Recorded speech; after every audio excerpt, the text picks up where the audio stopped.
என்னடா லுக்கு போடா.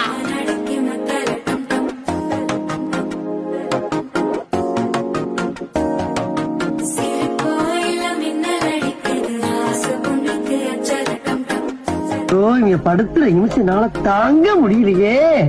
தலை வலிக்குதுடா, தலை வலிக்குதே.